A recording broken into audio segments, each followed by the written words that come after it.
I don't know what the percentage is, but it's like a very large percentage of like millionaires get their wealth through real estate. That kind of like sparked my interest. That raised a couple of flags.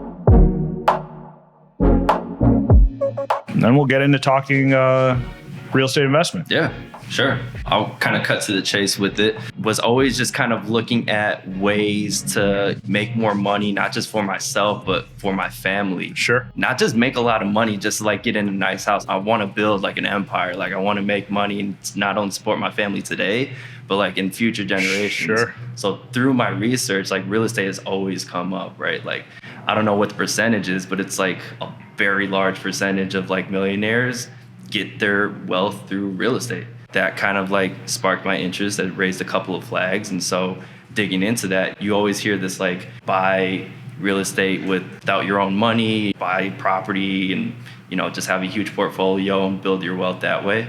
There's some nuances to that. Sure. You have to be kind of a savvy investor to kind of go down those routes and have a lot of connections, right? So other ways to do it that like normal everyday people, non-real estate investors can get into that, like an average person. And that is through house hacking. Is your desire to use real estate as an investment tool and as a possible tool to create not only short-term wealth, but generational wealth?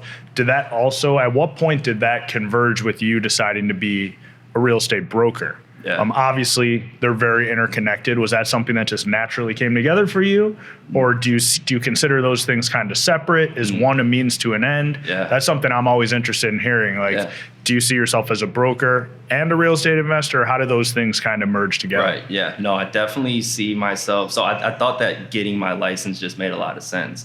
Number one, I just kind of wanted to learn the ins and outs of like, you know, what kind of happens behind a real estate transaction. Obviously facilitating my own kind of purchases and sales would be nice too. Yep. But I also, like I said, I want to do this for my family, not only them, but also for my friends and my peers.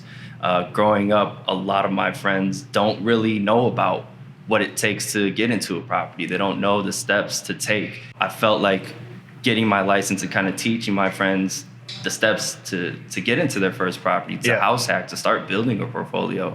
It just made a lot of sense to get my license and kind of talk through that. That's awesome. Have you had any experience so far? Like, not to put you on the spot, but sort of taking kind of your expertise here and actually helping friends or family sort of start that investment journey? No, 100%. So one of my buddies, he purchased his first property, house hacked it in Inglewood. You know, we're looking at tons of properties. Maybe we saw 60, and this one just hit every single nail on the head. And he bought a property in Inglewood, probably the nicest property on the block, which when you're talking about investing, you typically don't want to go that route. Sure. But we were in a time, this was in 2020, 2021.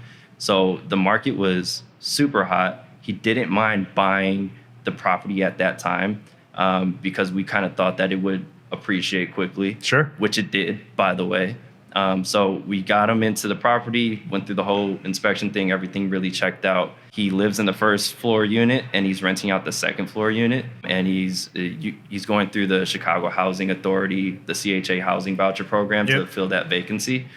So he's getting consistent income every single month. And I recently spoke with him. He's like, yeah, this is incredible. Like I wake up and I just know that like on the 1st or the 15th of the month, I'm gonna have money in there from this rental property. Yep. Which is incredible.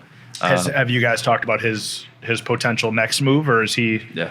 I'm interested to know, is that gonna spring? Because when we talk about generational wealth, usually one house is not going to create that. Yeah. Certainly 30 years down the road, it's going to help his family.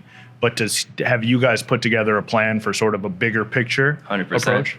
Yeah, so going into it, he knew that we talked about what his plan is going to be, right? That's something you always want to flush out. You don't just kind of want to get into the property and then just kind of see where it goes. Mm-hmm. So the plan was to get into that property, house hack it for 2-3 years, depending on what the market is doing, then rent out that unit, get another property, and kind of continue from there. He does want to get into increasing the velocity of properties that he purchases or properties that he acquires. So that's going to be, kind of our next step in his journey after he gets his second property. But for now, it's just... It always helps when that first one, I think we talked about it, might have been with JP a couple episodes ago, but when that first property hits, sometimes that's what can make or break your journey, right? If the first one kind of fails, I certainly have stories where you could work your way out of that as well. But if that first property hits and you're still in the game, you could go exponential growth from there. So I'm excited to see what you guys work out.